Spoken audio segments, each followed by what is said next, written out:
Olá pessoal, tudo bom com vocês? Então, eu sou a professora Maine Confessor, sou formada em Biologia, certo? Aqui pela UEPB e atualmente eu faço doutorado em Biologia Aplicada à Saúde pela Universidade Federal de Pernambuco. E hoje, para essa primeira aula, a gente vai ter aqui um conhecimento bem rapidinho acerca de um assunto super 10. E então, quem determina o sexo do embrião? Veja só, para a gente conversar sobre isso, a gente precisa entender os gametas, né? A gente tem dois tipos de gametas na espécie humana, a gente tem o espermatozoide e a gente tem o ovócito nas mulheres, certo? As mulheres têm na sua genética os números de cromossomos que nós temos na espécie humana, né? Nós temos 46 cromossomos. E destes 46 cromossomos, eles vêm divididos aos pares, certo? E para a gente entender, portanto, isso, dentro de quando acontece a meiose, lá no final a gente vai ter a separação desses pares. De forma que nós mulheres temos 46 cromossomos, sendo 23 pares, sendo 22 pares de cromossomos autossômicos e um par que é de cromossomos sexuais. E nós mulheres, para sermos mulheres, nós temos 22 pares de cromossomos autossômicos e os dois sexuais, eles são XX. Ok, qual a importância disso? Na verdade, a importância é que quando a gente tiver a meiose, lá no final, na separação desses gametas, se você prestar bem atenção, quando separarmos estes cromossomos, a gente vai ter que para uma célula, né, só vai poder ir X e para outra célula só vai poder ter X. Isso acontece na meiose 1. Ok, professora. E qual é, então, a importância disso? Que quando a gente tiver os nossos gametas femininos, a gente só pode ter 22 cromossomos mais um, que é X. Então, quando a gente separar esse X e esse X, a gente só vai poder ter X. Então, lá no final do processo da meiose, para as meninas, todas as nossas células conterá apenas X.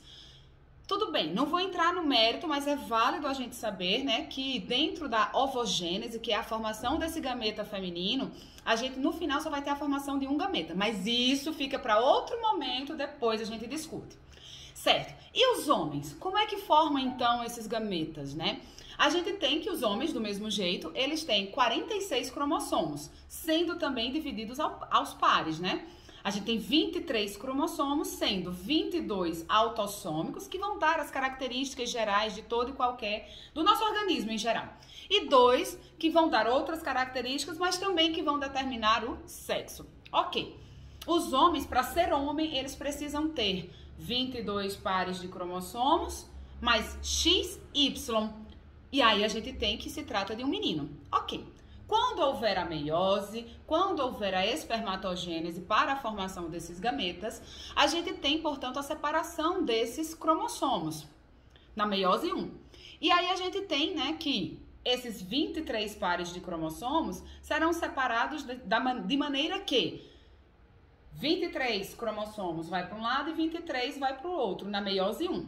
De forma que a gente vai ter 23 cromossomos de um lado, sendo 22 autossômicos mais X, e do outro lado, o Y. A gente não tem X e Y nos meninos, então quando houver essa separação, a gente tem 22 cromossomos autossômicos mais X, e no outro a gente vai ter, quando houver a separação destes cromossomos homólogos na meiose 1, lembrando, a gente vai ter 22 cromossomos mais Y, de forma que, portanto, quem é que consegue formar gametas que contenham o X e contenham o Y?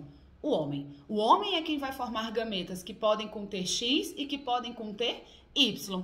E, portanto, quem determina o sexo do embrião é o homem. Já que as meninas, nós meninas, só podemos formar gametas X e X, porque quando a gente tiver essa separação dos cromossomos, a gente só pode separar e formar com X. E os meninos, X e Y. Ok, e na hora da fecundação, o que é que vai acontecer?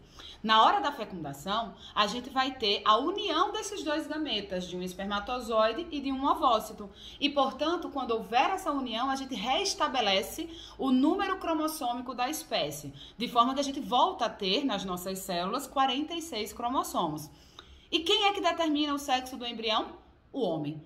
as meninas, os ovócitos das meninas, só vão ter cromossomo sexual X. Quem pode ter X ou Y? Os meninos. E aí a gente tem, né, que quando houver a fecundação, o gameta feminino só pode ser X. E o gameta masculino, o espermatozoide, ele pode ser X e pode ser Y. E quando houver a fecundação, a gente vai ter aí, portanto, de volta 46 cromossomos. E se vier um espermatozoide que continha Y, a gente vai ter, então, um bebezinho menino. E se vier um espermatozoide que continha o X, a gente vai ter, portanto, um gameta feminino, ou um embrião feminino, e, portanto, vai ser uma menina. Ficou claro para vocês? Dúvidas? Manda para mim que a gente vai comentando, tá bom? Muito obrigada!